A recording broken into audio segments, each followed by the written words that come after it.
جانتے ہیں کہ حضرت بابا فرید گنج شکر رحمۃ اللہ تعالی علیہ کی ماں آپ کے مصلے کے نیچے شکر کی پڑیاں رکھ دیتی ہے. چونکہ بیٹا شکر سے پیار کرتا تھا تو کہا کہ بیٹے نماز پڑھا کرو شکر ملے گی. تو شکر کی پڑیاں چپکے سے مصلے کے نیچے رکھ دیتی ہے. بیٹا سلام پھیرتا ہے، مصلا اٹھاتا ہے تو شکر کی پڑیاں مل جاتی ہے. اللہ اکبر. امام غزالی نے لکھا ہے کہ ہر عمل پہلے ریا ہوتا ہے، پھر عادت بنتی ہے، پھر عبادت بنتی ہے. ہم پہلے دن ہی کسی کو ولی دیکھنا چاہتے ہیں، ایسا نہیں ہوتا. پہلے عمل ریا ہوتا ہے، پھر آہستہ آہستہ عادت بنتی ہے، اس کے بعد پھر عبادت بنتی ہے. تو پہلے اس کے مصلے کے نیچے پڑیاں رکھ دیتی ہیں ماں.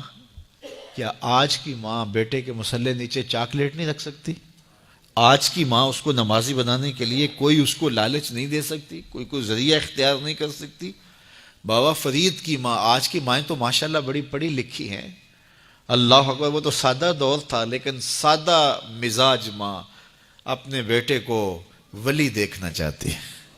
آج کی ماں اپنے بیٹے کو ڈاکٹر دیکھنا چاہتی ہے، انجینئر دیکھنا چاہتی ہے، اچھا بزنس مین دیکھنا چاہتی ہے.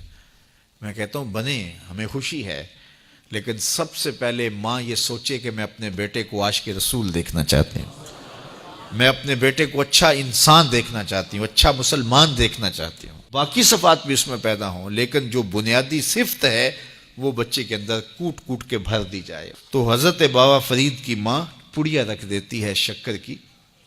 اللہ اکبر. ایک دن کہیں گئی تھیں، واپس پلٹی تو راستے میں ہی لیٹ ہو گئیں. تو دل میں رہ رہ کے خیال آ رہا ہے آج بیٹا مصلا اٹھائے گا تو میں نے تو آج شکر کی پڑیاں نہیں رکھی. پھر ماں جھولی پھیلا کے راستے میں دعا کرتی ہے مالک فرید کی ماں کی محبت کی لاج رکھ لینا. اس نے یہ ایک طریقہ، ایک حکمت، ایک ہیلا کیا ہے اپنے بچے کو نمازی بنانے کا.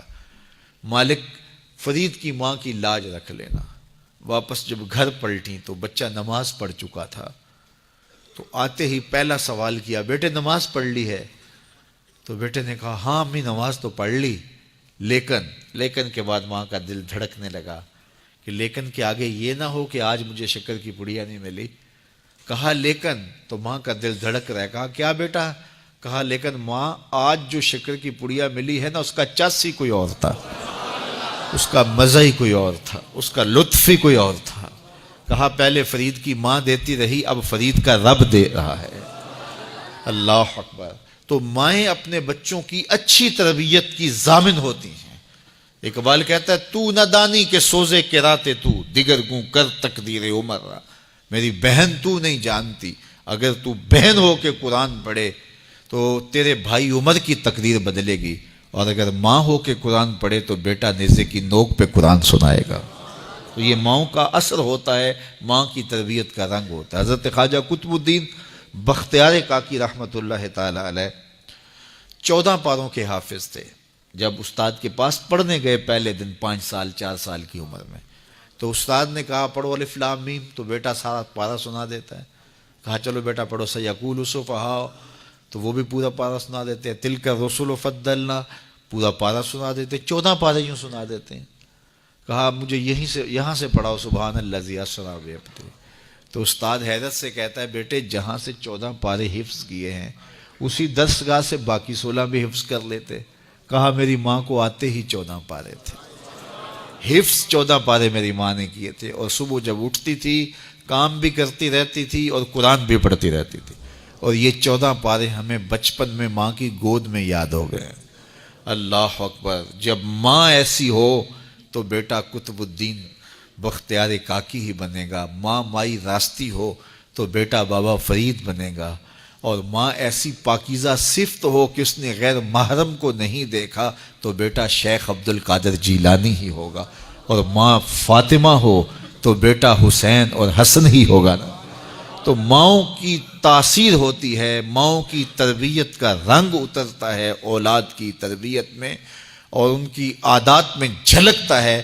کسی شخص کی اچھی تربیت ہوئی دیکھیں تو دیکھیں اس کے پیچھے اس کی ماں کھڑی ہے، اس کا باپ کھڑا ہے. تو ماں باپ کی صالحیت کے اثرات مرتب ہوتے ہیں. تو باپ اپنی اولاد کو حرام کا ایک لقمہ بھی نہ کھلائے. اور ماں اپنی عصمت کی حفاظت اپنی جان سے بڑھ کر کے کرے تو پھر نتیجہ کیا ہوگا کہ صالح اولاد پیدا ہوگی۔ لیکن جب ہم اپنے لقمے کا خیال نہیں کریں گے کہ پاکیزہ ہے یا ناپاکیزہ، اور ماں پردہ کرنا نہ کرنا اس کو کوئی فرق ہی نہیں سمجھتی ہے، تو پھر وہ بھول جائے کہ اس کی اولاد صالحیت کے رنگ میں ڈھلے گی۔ تو اچھی مائیں اچھی اولاد کی تربیت کی ضمانت ہوتی ہیں، اور لقمہ حلال اچھی اولاد کی تربیت کا ضامن ہوتا ہے۔